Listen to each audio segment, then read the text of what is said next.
ایک حدیث 10 جگہ نقل کریں گے، سند الگ ہوں گی، متن الگ ہوگا، اور ان کو یاد رہتا ہے کہ اس سند سے یہ حدیث اس متن کے ساتھ آئی ہے، یہی حدیث یہاں پر سند دوسری ہے، متن وہاں پر یہ ہے، کئی فرق نہیں ہونے دیتے ہیں۔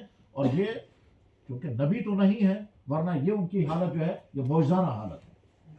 تو امام بخاری رحمہ اللہ تعالیٰ نے ثابت کرنا ہے قیامت کے دن وزن کو، میزان کو، اس حدیث سے ثابت کر کے دیکھیے، اللہ کے نبی نے فرمایا ثقیلتان فی المیزان، سبحان اللہ کو بھی حمد سبحان اللہ العظیم پڑھو گے تم تو قیامت کے دن میزان میں بڑا وزن آئے گا، اس مطلب میزان ہوگا۔ کلمہ کیا ہے؟ سبحان اللہ و بحمدہ سبحان اللہ العظیم۔ اللہ کی ذات عالی کا بندوں کے ساتھ جو تعلق ہے وہ تعلق خالق و مالک ہونے کا ہے، لیکن بندے چونکہ اللہ کی ذات عالی کا ادراک نہیں کر سکتے، کیونکہ اللہ کی ذات عالی ہمارے مشاہدے میں نہیں، اللہ کی ذات عالی کے صفات کا سمجھنا بے انتہا مشکل ہے۔ حضرت شاہ ولی اللہ رحمہ اللہ تعالیٰ نے لکھا کہ صفات عالی کا سمجھنا، صفات علیٰ کا سمجھنا انسان کی بس سے ہی باہر ہے۔ اب بندے کے پاس ایک ہی حل ہے، وہ کیا ہے؟ یا اللہ آپ تمام نقائص سے پاک ہیں، اور یا اللہ تمام کمالات آپ ہی کے اندر ہیں۔ بس اللہ تعالیٰ سے ہم یہی چاہتے ہیں، میرے بندے میرے متعلق یہ عقیدہ رکھیں کہ میں تمام نقائص سے پاک ہوں، اور میرے بندے میرے متعلق یہ طے کر لیں کہ ساری حمد و ثنا اللہ کی۔ چنانچہ دنیا میں جس مخلوق کی جو بھی تعریف کی جائے گی وہ عظمت ثانے کی تعریف ہے۔ اگر ہم کہتے ہیں فلانا کھانا بہت مزیدار ہے، در حقیقت ہم کھانا بنانے والے کی تعریف کر رہے ہیں۔ اگر ہم نے کہا فلانی بلڈنگ بہت اچھی بنی ہوئی ہے، یہ دراصل بنانے والے کی ہم تعریف کر رہے ہیں۔ صنعت کی تعریف در حقیقت صانع کی تعریف ہے، کیونکہ وہ کمال صانع کا ہی ہے۔ ٹھیک اسی طرح سے اگر ہم کہتے ہیں فلاں چیز کے اندر یہ خوبی ہے، یہ دراصل اس بنانے والے کی تعریف ہے جس نے اس کے اندر اس خوبی رکھی۔ تو کائنات میں مخلوقات کے اندر جس مخلوق میں جو بھی صفت پائی جاتی ہے اس صفت کی تعریف کرنے کے معنی دراصل اللہ کی تعریف ہے۔ اللہ تعالیٰ شانو بہت انتظار میں رہتے ہیں کہ میرے بندے ایک تو تسبیح کرے اور تعبیر کرے، یعنی تمام نقائص سے نفی کر دیں۔ مخلوقات میں جو نقائص ہیں اللہ کی ذات ان نقائص سے پاک ہے۔ مخلوقات میں دو قسم کی چیزیں ہیں، کچھ ہیں عیوب اور کچھ ہیں بشری تقاضے۔ بشری تقاضے عیب نہیں ہے لیکن تقاضا ہے، کھانا پینا، سونا، سردی لگنا، گرمی لگنا، یہ بشری تقاضے ہیں، فطری تقاضے۔ تو بشری تقاضے انسان کا عیب نہیں ہے، لیکن ان تقاضوں کو پورا کے بغیر انسان محتاج ہے، زندگی نہیں گزار سکتا۔ اور ایک ہے بشری نقائص۔ اللہ تعالیٰ تقاضوں سے بھی پاک ہے، لا تأخذہ سنۃ ولا نوم، نہ اسے کھانا چاہیے، نہ پینا چاہیے، نہ وہ تھکتا ہے، نہ وہ جھکتا ہے، نہ وہ ڈرتا ہے، نہ وہ کمزور ہوتا ہے، نہ اسے مشورہ کرنا ہے، نہ اسے مدد چاہیے، ٹھیک، نہ اسے کسی کا خوف ہے، نہ کسی کا ڈر ہے، نہ کسی کا دباؤ ہے۔ وہ جو چاہے جس طرح چاہے جب چاہے کر سکتا ہے۔ قادر مطلق، قادر مطلق کے معنی یہ ہے کسی قسم کا کوئی قید اللہ کی ذات کے رہے، اور تمام نقائص سے پاک۔ سبحان اللہ، اللہ بالکل پاک ہے تمام عیوب سے، تمام نقائص سے، تمام حوائج سے، تمام ضروریات سے، اور پھر تمام تعریفیں اللہ ہی کے لیے۔ صرف نقائص کی نفی کرنے سے اللہ کی تعریف کا حق ادا نہیں ہوگا جب تک ساتھ میں یہ بھی نہیں کہیں گے کہ تمام تعریفیں اللہ ہی کے لیے۔ بخاری میں متعدد جگہ پر یہ حدیث آئی ہے کہ اللہ تعالیٰ شانو بہت خوش ہوتے ہیں حمد سن کر۔ اللہ انتظار میں رہتے ہیں کہ میرا بندہ حمد کرے، اسی لیے اللہ کے نبی علیہ الصلوۃ والسلام نے تقریباً ہر دعا کے ساتھ الحمد جوڑا ہے۔ کھانا کھانے کے بعد الحمد، پانی پینے کے بعد الحمد، ٹھیک، سواری پر سوار ہو گئے تو الحمد، حادثے سے بچ گئے تو الحمد، نیند سے بیدار ہو گئے تو الحمد، قضاء حاجت کر کے باہر آئے تو الحمدللہ الذی اذهب عنا الاذى وعافانی، ہر جگہ حمد رکھا۔ بلکہ اللہ تعالیٰ خود اپنی حمد کرتے ہیں، الحمدللہ فاطر السماوات والارض، اللہ اپنی حمد خود کرتے ہیں، اللہ کے سارے فرشتے اللہ کی حمد کرتے ہیں، تمام ہمارے صلوات ہم اللہ کی حمد کرتے ہیں، اور ساتھ میں اللہ کے نبی علیہ الصلوۃ والسلام نے یہ بھی فرمایا کہ ہم اللہ کے حمد کا حق ادا نہیں کر سکتے۔ سبحانک ما حمد عرفنا کا حق معرفت۔ آپ نے سامنے ارشاد فرمایا کہ دو چھوٹے چھوٹے جملے جو اللہ کو بہت پسند، قیامت کے دن بہت وزنی ہوں گے اور زبان پر بہت ہلکے ہیں، زبان پر بہت ہلکے ہیں۔ علم تجوید کے اعتبار سے جب لفظوں کو دیکھتے ہیں کون کون سے الفاظ مشکل ہیں، اور اسی طرح سے تکلم کے اعتبار سے، تلفظ کے اعتبار سے جب غور کیا جاتا ہے کہ کون کون سے الفاظ مشکل ہیں، ان دونوں ضابطوں کے مطابق ان دونوں کلمات کے تمام حروف سہلہ ہیں، یعنی ان کی ادائیگی میں کوئی مشکل نہیں۔ علم لسانیات میں ایک مستقل بحث ہوتی ہے کہ کہ لفظ بھاری کون سا اور ہلکا کون سا ہے، اور کس لفظ کی ادائیگی میں زبان کو کہاں کہاں گھومنا پڑتا ہے جس کی بنا پر فیصلہ کیا جائے کہ یہ لفظ مشکل ہے، اور کس لفظ کو ادائیگی میں زبان کہاں حرکت کرے گی تو کہا جائے کہ یہ لفظ آسان ہے۔ اس علم لسانیات کے اصولوں کے مطابق سبحان اللہ و بحمدہ سبحان اللہ العظیم میں ایک کلمہ بھی، ایک لفظ بھی ایسا نہیں ہے جو مشکل الفاظ میں شمار ہوتا ہے۔ تمام کے تمام کلمات ایسے ہیں جو سہل ہیں۔ یہ بات اب تفصیل سے بیان کرنے کے نہیں ہے، مختصراً سمجھیں۔ زبان کے ماہرین کا کہنا یہ ہے کہ وہ کلمہ، وہ حرف جس پر نقطہ نہ ہو وہ آسان ہے، بمقابلے اس حرف کے کہ جس حرف پر نقطہ ہو۔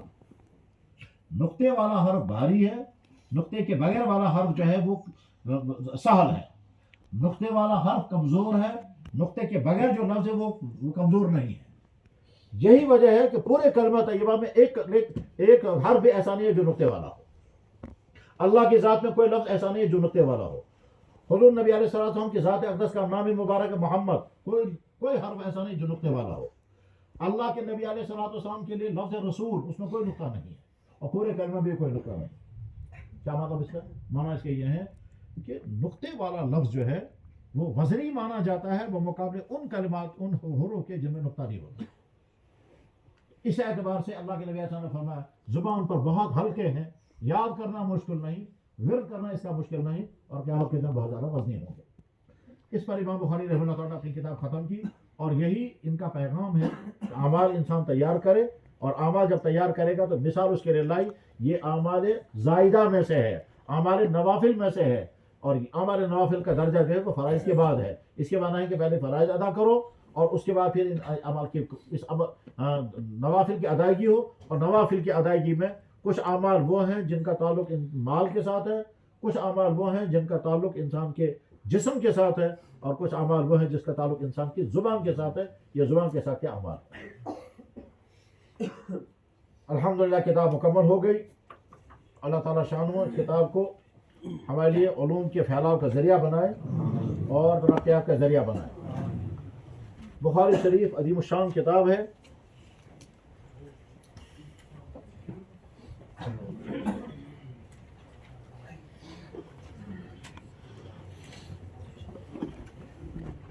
بخاری شریف عظیم الشان کتاب ہے۔ یہ کتاب اللہ کے فضل اور احسان سے ہم نے اور ہمارے موجودہ ساتھیوں نے دیوبند میں پڑھی۔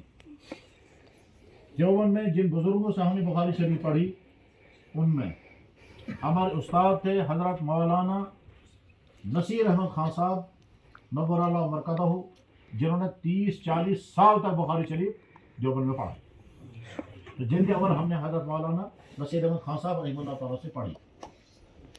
بخاری شریف جلد ثانی حضرت مولانا شیخ عبدالحق اعظمی رحمہ اللہ تعالیٰ سے پڑھی، جنہوں نے مجموعی طور پر اپنی عمر میں تقریباً 50 یا 60 سال تک بخاری شریف پڑھائی۔ آخر عمر میں وہ دیوبند تشریف لائے تھے، تو دیوبند میں ہم نے ان سے بخاری شریف جلد ثانی پڑھی۔ حضرت مولانا نصیر احمد خان صاحب نور اللہ مرکزہ اور حضرت مولانا عبدالحق اعظمی نور اللہ مرکزہ، ان دونوں شخصیات نے بخاری شریف پڑھی تھی۔ عظیم الشان شخصیت شیخ الاسلام والمسلمین حضرت مولانا حسین مدنی نور اللہ مرکزہ، جنہوں نے 18 سال تک مدینہ منورہ میں مسجد نبی میں بخاری شریف پڑھائی، اور آخر میں دیوبند میں۔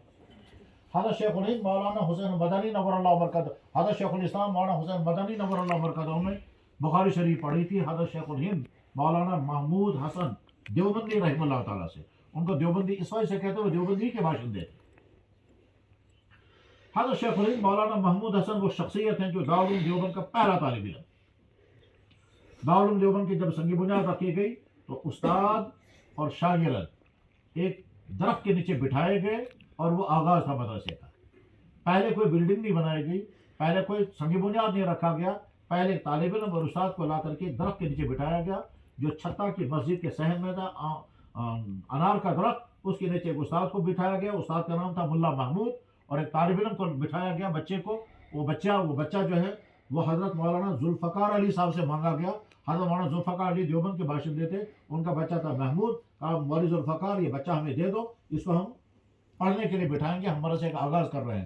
تو ایک استاد یعنی ملا محمود اور ایک طالب علم یعنی محمود، جہاں سے مدرسے کا آغاز ہوا، یہی محمود ہے جو آگے چل کر کے شیخ الہند بنے، اور یہی وہ شیخ الہند ہیں جو شاگرد جو استاد رہے ہیں حضرت علامہ انور شاہ صاحب، حضرت مولانا شبیر احمد عثمانی، حضرت مولانا مفتی کفایت اللہ، حضرت مولانا حسین مدنی، حضرت مولانا عبداللہ سندھی، اور اس طرح حضرت مولانا اسد تھانوی، یہ تمام کے تمام شاگرد ہیں حضرت شیخ الہند کی۔ حضرت شیخ الہند رحمہ اللہ تعالیٰ سے بخاری شریف پڑھی تھی حضرت شیخ الاسلام مولانا حسین مدنی نے۔ حضرت شیخ الہند رحمہ اللہ تعالیٰ نے بخاری شریف پڑھی تھی اپنے استاد حضرت مولانا قاسم نانوتوی سے۔ حضرت مولانا قاسم نانوتوی رحمہ اللہ تعالیٰ نے بخاری شریف پڑھی تھی دہلی کے اندر حضرت شاہ عبد الغنی مجددی سے۔ یہ حضرت مجدد الفسانی رحمہ اللہ تعالیٰ کے خاندان کے۔ حضرت شاہ عبد الغنی مجددی رحمہ اللہ تعالیٰ نے بخاری شریف اور ترمذی شریف پڑھی تھی اپنے استاد شاہ محمد اسحاق دہلوی سے۔ شاہ محمد اسحاق دہلوی رحمہ اللہ تعالیٰ خاندان ولی اللہ کے فرد تھے۔ حضرت شاہ محمد اسحاق دہلوی رحمہ اللہ تعالیٰ نے بخاری شریف اور حدیث کی ساری کتابیں پڑھی اپنے ماموں حضرت شاہ عبد العزیز دہلوی رحمہ اللہ تعالیٰ سے۔ حضرت شاہ عبد العزیز دہلوی رحمہ اللہ تعالیٰ نے بخاری شریف بلکہ حدیث کی تمام کتابیں پڑھی اپنے والد گرامی حضرت شاہ ولی اللہ محدث دہلوی رحمہ اللہ تعالیٰ سے۔ حضرت شاہ ولی اللہ محدث دہلوی رحمہ اللہ تعالیٰ نے بخاری شریف پڑھی تھی اپنے استاد شیخ ابو طاہر ابن ابراہیم کردی کورانی شافعی سے مدینہ شریف میں۔ حضرت شاہ ولی اللہ مدینہ شریف گئے، حج کرنے کے لیے پہنچے، حج کے بعد حج فراغت کے بعد اپنی والدہ اور اپنے بھائی کو واپس بھیج دیا۔ والد کی وفات پہلے ہو چکی تھی، پھر 1 سال تک حضرت نے قیام کیا، اور مدینہ شریف میں آپ نے شیخ ابو طاہر ابن ابراہیم الکردی القورانی الشافعی المدنی سے انہوں نے 1 سال کے اندر حدیث کی تمام کتابیں پڑھی تھی جو بخاری شریف بھی۔ شیخ ابو طاہر کردی قورانی الشافعی المدنی نے بخاری شریف پڑھی تھی اپنے استاد شیخ ابراہیم ابن محمد الکردی القورانی الشافعی المدنی سے رحمہ اللہ تعالی۔ شیخ ابراہیم ابن محمد القورانی نے بخاری شریف پڑھی تھی شیخ صفی الدین احمد ابن محمد کشاشی رحمہ اللہ تعالیٰ سے۔ یہ مالکی تھے، آگے چل کر کے بھی شافعی بنے گئے تھے، تو ان کو کہتے ہیں شیخ صفی الدین کشاشی رحمہ اللہ تعالیٰ۔ شیخ صفی الدین کشاشی رحمہ اللہ تعالیٰ نے بخاری شریف پڑھی تھی شیخ احمد ابن علی الشناوی مصری مدنی رحمہ اللہ تعالیٰ سے، یہ بھی شافعی مسلک تھے۔ شیخ احمد ابن علی رحمہ اللہ تعالیٰ نے بخاری شریف پڑھی تھی شیخ شمس الدین محمد ابن شہاب الدین رملی رحمہ اللہ تعالیٰ سے، یہ شافعی تھے اور عظیم الشان شخصیت تھے۔ شیخ شمس الدین محمد ابن شہاب الدین رحمہ اللہ تعالیٰ نے بخاری شریف پڑھی تھی مصر کے اندر اپنے مشہور استاد شیخ الاسلام زین الدین زکریا انصاری مصری ازہری سے رحمہ اللہ تعالیٰ، اور شیخ الاسلام زین الدین زکریا انصاری رحمہ اللہ تعالیٰ شاگرد تھے علامہ ابن حجر عسقلانی کے۔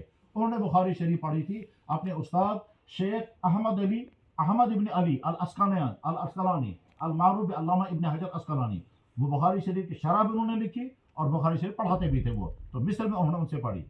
شیخ علامہ ابن حجر عسقلانی رحمہ اللہ تعالیٰ نے بخاری شریف پڑھی ابراہیم ابن احمد تنوخی شامی رحمہ اللہ تعالیٰ سے، وہ شام کے تھے، اور علامہ ابن حجر سے انہی سے بخاری شریف پڑھی تھی۔ شیخ ابراہیم ابن احمد شامی رحمہ اللہ تعالیٰ نے بخاری شریف پڑھی تھی شہاب الدین احمد مکرنی سے، اور شہاب الدین احمد مکرنی نے بخاری شریف پڑھی تھی اپنے استاد ابو علی عبد الاول ابن عیسیٰ سجدی ہراوی سے، اور انہیں بخاری شریف پڑھی تھی شہاب الدین حسین ابن مبارک زبیدی سے۔ انہیں بخاری شریف پڑھی تھی ابو الحسن عبد الرحمن ابن مظفر داودی سے، اور انہوں نے بخاری شریف پڑھی تھی عبد الرحمن ابن مظفر داودی نے بخاری شریف پڑھی تھی ابو محمد عبداللہ ابن احمد حمویہ سرخسی سے، اور ابو محمد عبداللہ ابن احمد حمویہ سرخسی نے بخاری شریف پڑھی تھی ابو عبداللہ محمد ابن یوسف الفربری سے۔ فربر بخارا کے قریب گاؤں کا نام تھا، وہیں کے رہنے والے تھے، اور ابو عبداللہ محمد ابن یوسف فربری نے بخاری شریف پڑھی اپنے استاد یعنی محمد ابن اسماعیل البخاری یعنی امام بخاری رحمہ اللہ تعالیٰ سے۔ امام بخاری رحمہ اللہ تعالیٰ سے 90,000 طلبہ نے بخاری شریف پڑھی، لیکن کسی کی سند محفوظ نہیں رہی محمد بن یوسف کی سند، کیونکہ یہ جوان تھے اور امام بخاری رحمہ اللہ تعالیٰ کا آخری سبق ہو رہا تھا، تو انہوں نے اس سے پہلے بھی ایک مرتبہ پڑھی تھی، انہوں نے پھر پڑھی تھی۔ اب امام بخاری رحمہ اللہ تعالیٰ جب سند پہنچی تو اس حدیث کی سند ہم آگے لے کے چلتے ہیں کہ امام بخاری رحمہ اللہ تعالیٰ نے یہ حدیث اپنے استاد احمد ابن اشکاب سے سنی، اور احمد ابن اشکاب نے یہ حدیث اپنے استاد محمد ابن فضیل سے سنی، اور محمد ابن فضیل نے یہ حدیث اپنے استاد عمارہ ابن قعقاع سے سنی، اور عمارہ ابن قعقاع نے یہ حدیث اپنے استاد ابو زرع رازی سے سنی، اور ابو زرع رازی نے یہ حدیث اپنے استاد حضرت ابو ہریرہ رضی اللہ عنہ سے سنی، اور ابو ہریرہ رضی اللہ عنہ نے یہ حدیث جناب رسول اکرم صلی اللہ علیہ وسلم کلمتان حبیبتان الی الرحمن خفیفتان علی اللسان ثقیلتان فی المیزان سبحان اللہ و بحمدہ سبحان اللہ العظیم۔ اس طرح سے ہمارا سلسلہ الحمدللہ الف الف مرہ ہم سے لے کر جناب رسول اکرم صلی اللہ علیہ وسلم مربوط ہے، اور بیچ میں کہیں کوئی انقطاع نہیں ہے۔ یہ بالکل ایسے ہی جیسے کہ کہیں پاور ہاؤس ہے اور دور دراز پہاڑی پر لمپ جل رہا ہے، اس کا مطلب یہ ہوا کہ اس بلب کا کنیکشن اس پاور ہاؤس کے ساتھ ہے، تبھی یہ لائٹ ہے۔ گویا اللہ کے نبی علیہ الصلوۃ والسلام کا مبارک دین صحابہ کے ذریعے سے منتقل ہوا، صحابہ کے پھر سندوں کے ساتھ پہنچا امام بخاری تک، پھر امام بخاری سے یہ تمام حدیث کا سرمایہ لیا ان کے شاگرد محمد بن یوسف ربری نے، پھر محمد بن یوسف ربری نے آگے حدیث پڑھائی حمویہ سرخسی کو، حمویہ سرخسی نے یہ حدیث آگے پڑھائی مظفر داودی کو، مظفر داودی نے حدیث پڑھائی سجزی ہروی کو، سجزی ہروی نے یہ حدیث پڑھائی زبیدی حنفی کو، زبیدی حنفی نے یہ حدیث پڑھائی احمد ابن طالب مقرنی کو، احمد ابن طالب مقرنی نے حدیث پڑھائی تنوخی شامی کو، اور تنوخی شامی نے حدیث پڑھائی ابن حجر اسقلانی کو، ابن حجر اسقلانی نے حدیث پڑھائی زین الدین زکری انصاری کو، زین الدین زکری انصاری نے حدیث پڑھائی شہاب الدین رملی کو، شہاب الدین رملی نے حدیث پڑھائی احمد شناوی کو، اور احمد شبانی نے حدیث پڑھائی کشاشی کو، کشاشی نے پڑھائی ابراہیم قورانی کو، ابراہیم قورانی نے پڑھائی ابو طاہر کردی کو،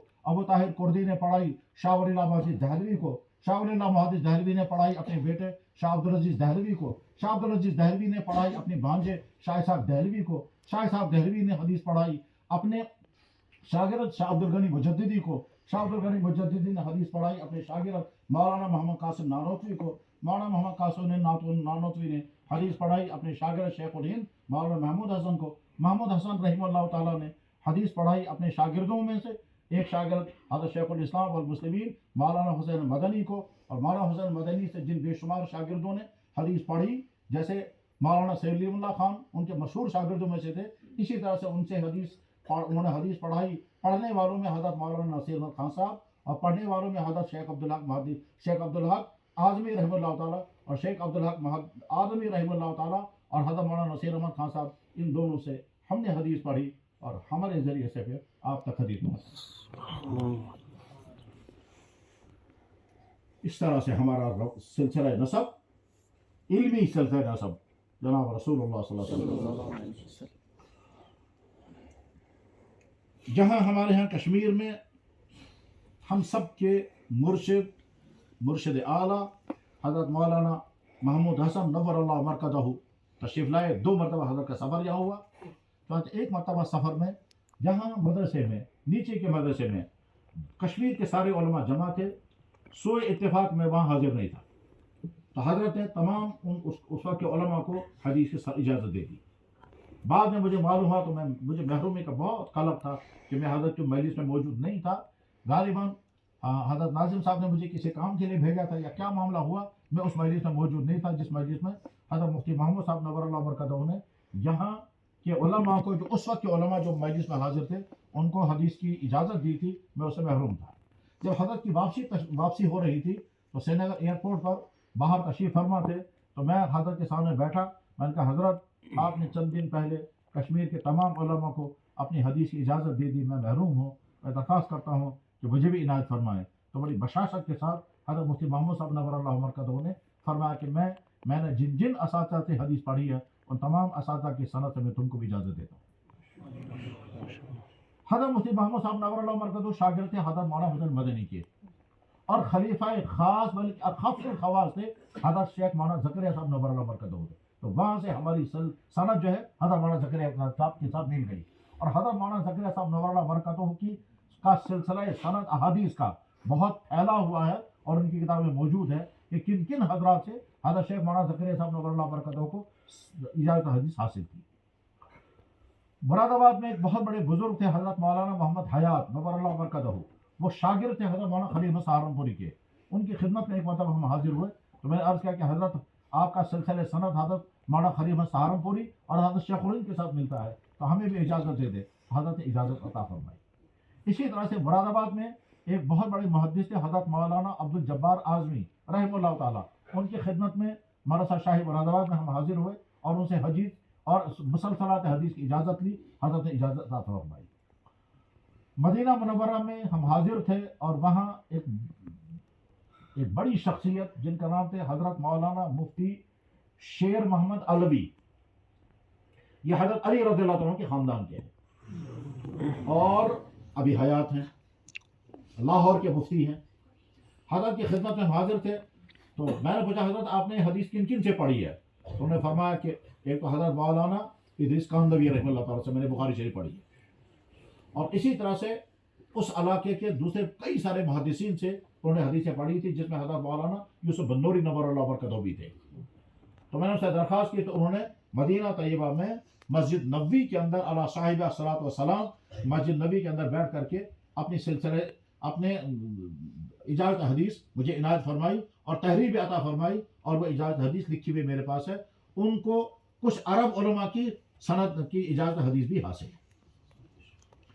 دارالعلوم دیوبند میں اخیر زمانے میں ایک شخصیت تشریف لائی تھی، ان کو کہتے ہیں حضرت مولانا سعید احمد اکبر آبادی نور اللہ برکاتہ۔ حضرت مولانا سعید احمد اکبر آبادی شاگرد خاص تھے حضرت علامہ انور شاہ صاحب رحمہ اللہ تعالیٰ کے۔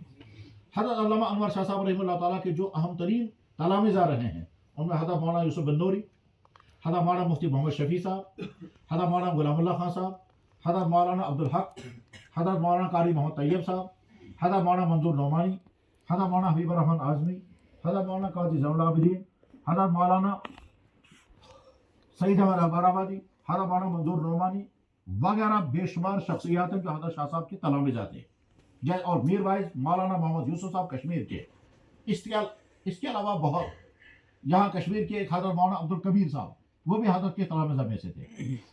تو ہم لوگوں کو بڑا قلق رہتا تھا کہ حضرت علامہ انور شاہ صاحب رحمہ اللہ تعالیٰ کی سند حدیث ہم کو نہیں مل رہی ہے، تو اللہ نے فضل فرمایا حضرت مولانا سعید احمد اکبر آبادی چونکہ حضرت علامہ انور شاہ صاحب کے تلامذہ میں سے تھے، تو حسن اتفاق میں نے درخواست کی کہ حضرت آپ شاہ صاحب کے شاگرد ہیں، آپ اجازت حدیث عنایت فرمائے، تو حضرت مولانا سعید احمد اکبر آبادی نے دارالعلوم دیوبند کے مہمان خانے کے اندر ان کی خدمت میں ہم حاضر تھے تو اجازت حدیث مرحمت فرمائے۔ مدینہ طیبہ میں ایک بزرگ ہیں حضرت مولانا بدر عالم میرٹھی نور اللہ مرکزہ، ان کے صاحبزادے مدینہ طیبہ میں ہیں اور حیات ہیں ابھی۔ حضرت مولانا بدر عالم میرٹھی حضرت علامہ انور شاہ صاحب کے شاگرد ہیں، اور فیض الباری جو ہے وہ حضرت مولانا بدر عالم ہی کی مرتب کردہ ہے۔ حضرت مولانا بدر عالم رحمہ اللہ تعالیٰ بہت محقق صاحب علم شخصیت ہے، ترجمان السنہ ان کی کتاب اور متعدد کتابیں ہیں، اور فیض الباری انہی کی ترتیب دی ہوئی ہے۔ حضرت مولانا بدر عالم کی اجازت حدیث ان کے صاحبزادے کو حاصل ہے۔ صاحبزادے سے میں نے درخواست کی کہ آپ کو اپنے ابا جان مولانا بدر عالم کی اجازت حدیث حاصل ہے، ہمیں بھی عنایت فرمائیں۔ تو مدینہ طیبہ میں انہوں نے مسجد نبوی کے اندر اپنے والد گرامی حضرت مولانا بدر عالم کی سند عنایت فرمائی، اور مولانا بدر عالم شاگرد ہیں حضرت علامہ انور شاہ صاحب کے، اور حضرت علامہ انور شاہ صاحب شاگرد ہیں حضرت شیخ الہند کے، اور یہ سلسلہ پھر آگے چل کر کے ہو۔ اس طرح سے جن جن سندوں کے ساتھ ہم کو اجازت حدیث حاصل ہے، ان تمام سندوں کے ساتھ آپ حضرات کو بھی جنہوں نے دور حدیث پڑھا اور جو افتاء کے طلبہ ہیں جنہوں نے یہاں چاہے دورہ نہ پڑھا ہو اور یہاں مجلس میں موجود ہیں، ان کو بھی اجازت حدیث دے دی جاتی ہے۔ اللہ تعالیٰ شان ہو آپ کی اگلی زندگی علم اور عمل سے مزین فرمائے، اور اگلی زندگی خدمت دین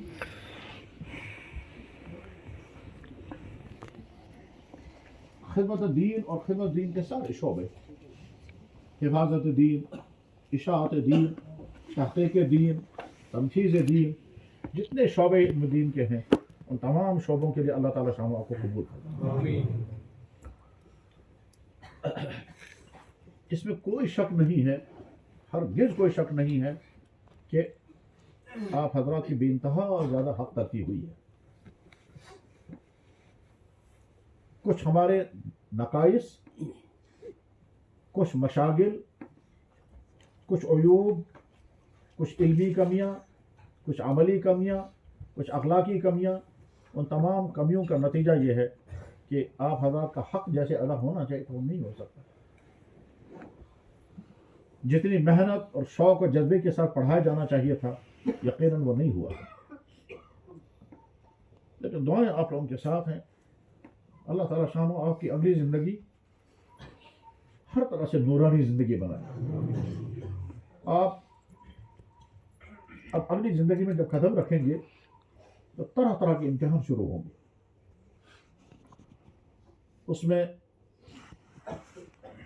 ہر میدان اللہ تعالیٰ شان و آپ کو کامیاب بنائے. البتہ اپنی ادارے کے ساتھ، اپنے اساتذہ کے ساتھ، اپنے نیک احباب کے ساتھ تعلق باقی رکھنا ہوتا ہے. جتنا اپنے استادوں کے ساتھ، اپنے ادارے کے ساتھ تعلق باقی رکھیں گے اتنا علم کے اندر رسوخ پیدا ہوتا رہے گا.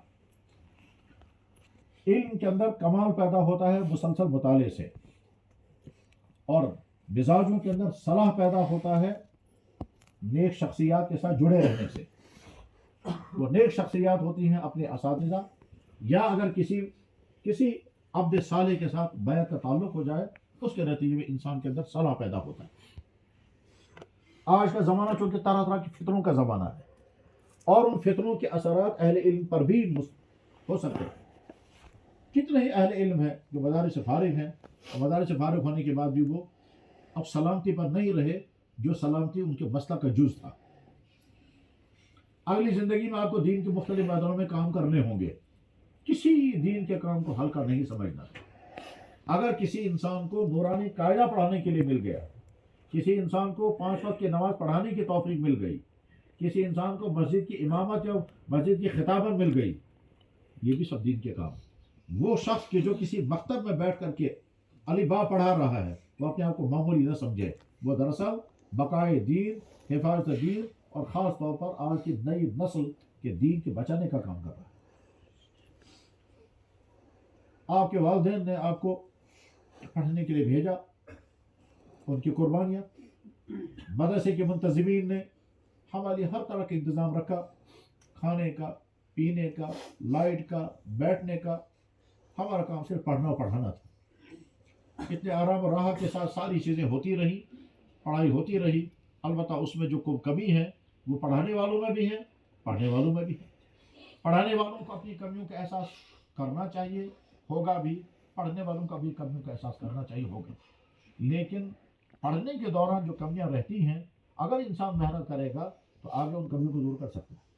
کتنے ہی حضرات وہ ہیں پڑھنے کے زمانے میں کمزور تھے لیکن آگے مسلسل محنت کرتے رہے اور آگے مضبوط صاحب علم بن گئے. اور کتنے انسان وہ تھے جو پڑھنے کے زمانے میں بڑے قابل تھے لیکن آگے علم کے ساتھ ان کا رابطہ منقطع ہو گیا، اور آگے چل کر کے اب ان کی حالت ایسی ہے جیسے بہت کمزور صاحب علم کی. آج کا زمانہ افراط و تفریط کا زمانہ ہے، گمراہیوں کے پھیلاؤ کا زمانہ ہے، اور دین کے نام پر گمراہیوں کا زمانہ ہے. اس ایسے دور میں دین کا کام کیسے کیا جائے، کیا کیا احتیاطیں مطلوب ہیں، کہاں کیا حکمت اپنانی ہے، کہاں کیا طرز عمل اختیار کرنا ہوگا، کہاں کن کی تردید کس طرح سے کرنی ہے. تردید کرنی ہے تو موقف کیا اختیار کرنا ہے، زبان کیا استعمال کرنی ہے. یہ تمام چیزیں سیکھنے کی.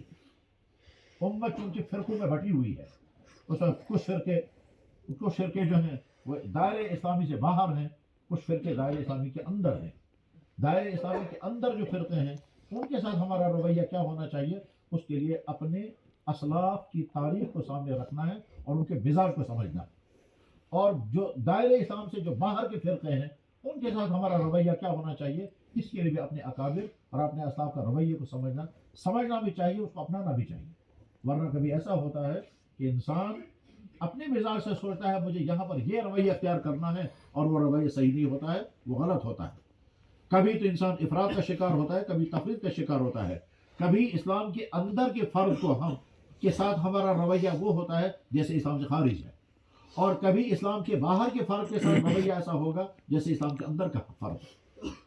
انزل الناس منازلہم جہاں اخیار امت کے لیے ہے، اس کا مفہوم مخالف یہ بھی ہے کہ جو اہل باطل ہیں ان اہل باطل کی درجہ بندی ہے. وہ شخص جو صرف کسی گمراہی میں مبتلا ہے مگر اسلام سے خارج نہیں ہے، اس کے ساتھ ان حدود کی رعایت کے ساتھ ہی بات کرنی ہوگی، اور اس کے متعلق جملے وہی بولنے ہوں گے کہ جو اس کے مناسب حال ہیں. اس کے متعلق وہ جملے نہیں بولنے ہوں گے. جب حضرت علامہ انور شاہ صاحب نور اللہ مرکزہ مرزائیوں سے منازع کرنے کے لیے بہاولپور تشریف لے گئے تھے، اور وہاں مرزائیوں کے وکیل نے کہا تھا کہ یہ دیوبند والے یہ ہم کو کافر کہہ رہے ہیں، ٹھیک، ان کا تو کام ہی کفر، کسی کو کافر بنانا. بریلویوں نے ان کو کافر کہا، انہوں نے بریلویوں کو کافر کہا. اب یہ دونوں آپس میں ایک دوسرے کو کافر کہتے ہیں. اب اگر ہم کو یہ کافر کہیں گے ان کے کفر کا کیا اعتماد ہے؟ تو اس وقت حضرت علامہ انور شاہ صاحب رحمہ اللہ تعالیٰ نے کھڑے ہو کر فرمایا تھا، میں تمام جماعت دیوبند کی طرف سے اعلان کرتا ہوں ہم نے کبھی بریلوی حضرات کو کافر نہیں کہا. یعنی اس سے پتہ چلتا ہے کہ ہمارے بزرگوں نے حدود کی رعایت کی ہے. حدود کی رعایت کی ہے، مطلب اس فرد کے اندر یہ غلطی کس درجے کی ہے، کون سی غلطی بدعت کے درجے کی ہے، کون سی غلطی شرک اصغر کے درجے کی ہے، کون سی غلطی شرک اکبر کے درجے کی ہے، اور پھر کس غلطی میں تکفیر کی جائے گی. جب علماء دیوبند کے ہاں تکفیر واضح ہو جاتی ہے تو پھر وہ تکفیر کے معاملے میں انتہائی سخت ہوتے ہیں، جیسے مرزائیوں کے متعلق. اور جہاں ذرا سا بھی فرق ہوتا ہے وہاں بہت احتیاط برتتے ہیں. ہم حضرت مفتی محمود صاحب نور اللہ برکاتہ کی خدمت میں رہے، ان کی کتابیں، ان کے فتاوا دیکھیں، وہاں اچھی طرح سے ہوتا ہے. کسی انسان کے متعلق سوال کیا جاتا ہے، حضرت اگر کوئی آدمی یہ کرے یہ کرے یہ کرے اس کے لیے کیا حکم ہے، اور سارے کفر کے اعمال ہوتے ہیں. تو حضرت یہ نہیں کہتے وہ کافر ہے، یہ نہیں لکھتے، بلکہ کہتا ہے اس طرح کے اعمال، اس طرح کی چیزیں انسان کو ایمان سے خارج کر دیتی ہیں. کبھی کہتے ہیں اس سے ایمان کو خطرہ ہوتا ہے، کبھی کہتے ہیں اس سے ایمان کو نقصان ہوتا ہے، لیکن یہ نہیں کہتے وہ آدمی کافر ہو گیا. کیوں اپنے سر پر کیوں لیں گے ہم کسی کو کافر کہنے کا عمل؟ تو ادھر سے حدیث ہے، من قال لاخیہ یا کافر فقط باء به احدهما. اگر مسلمان نے کسی دوسرے کو کہا او کافر تو یا وہ کافر ہوگا اور وہ نہیں ہوتا کہنے والا کافر ہو جائے. تو تکفیر کے باب میں ہمارے علماء انتہائی محتاط. غرض یہ کہ آج کے زمانے میں کام کرنے کے لیے بڑی احتیاط کی ضرورت ہے، بڑی حکمت کی ضرورت ہے، بہت کچھ سمجھنا اور سیکھنا ہے، اور وہ ساری چیزیں سیکھنے کے بعد پھر آپ دین کا کام کریں گے. اللہ تعالیٰ شان ہو آپ کی ان خدمات کو پڑھنے کو قبول فرمائے، اور آپ کے لیے مستقبل میں دین کے ہر میدان میں صلاحیتیں پیدا ہونے کا ذریعہ بنائے. آگے جب آپ محنت کریں گے، مطالعہ کریں گے، سستی نہیں برتیں گے، کتابوں کے ساتھ جڑے رہیں گے، انشاءاللہ علم و رسوخ پیدا ہوگا، علم میں کامیابی پیدا ہوگی، اور انشاءاللہ پھر کہیں اور اپنے اساتذہ کے ساتھ جڑے رہیں گے، جس استاد کے ساتھ جو بھی تعلق ہوگا، اور اپنے ادارے کے ساتھ جب انسان مربوط ہے تو وہ ٹہنی جو درخت کے ساتھ جڑی رہے گی وہ وہی رہے گی، اور جو ٹہنی درخت سے کٹ گئی وہ سوکھ جائے گی. اس کو کہتا ہے پائبستہ رہ شجر سے امید بہار رکھ. جب تم درخت کے ساتھ جڑے رہو گے تو انشاءاللہ بہار، جب تک درخت کے ساتھ جڑے رہو گے سبز شاداب، اور جو ہی درخت سے کٹ جائیں گے تو ٹہنی سوکھ جاتی ہے.